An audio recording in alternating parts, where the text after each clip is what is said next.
নির্বাচন ঘিরে প্রধান উপদেষ্টার সঙ্গে আজকে আলোচনা আমির খসরু মাহমুদ।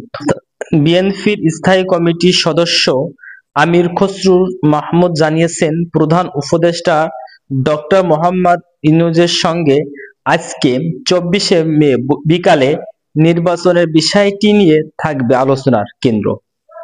শনিবার ২৪শে মে ঢাকা স্টার এক্স আয়োজিত এক অনুষ্ঠানে সাংবাদিকদের তিনি বলেন, দেশের ভবিষ্যৎ কোন পথে যাবে এবং কিভাবে দ্রুত গণতান্ত্রিক ধারা ফেরানো সম্ভব এসব বৈঠকের আলোচনার বিষয়।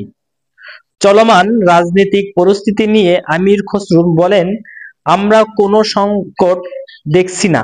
কি সংকট? আমাদের দৃষ্টি এখনো সংকটে নাই। তিনি বলেন, বাংলাদেশ জনগণের জন্য সবচেয়ে জরুরি হলো কিভাবে দ্রুত গণতান্ত্রিক ধারা ফিরে সম্ভব, আর সে পথে এটাই নির্বাচন। সুস্থ নির্বাচনের মাধ্যমে গণতান্ত্রিক ধারা ফেরানো সম্ভব। আমি নিশ্চিত এই বিষয়টি আলোচনার গুরুত্বপূর্ণ থাকবে। নির্বাচনের সম্ভাব্যের সময় জানতে চাইলে তিনি আরো বলেন, নির্বাচন ডিসেম্বর আগেও হতে পারে। বিএনপি মিডিয়া সেল জানিয়েছে, আজ সন্ধ্যা ৭টা ৩০ বিএনপির বৈঠক অনুষ্ঠিত হবে। বর্তমান রাজনৈতিক পেজ এবং আগামী নির্বাচনের বিষয়ে বিস্তারিত আলোচনা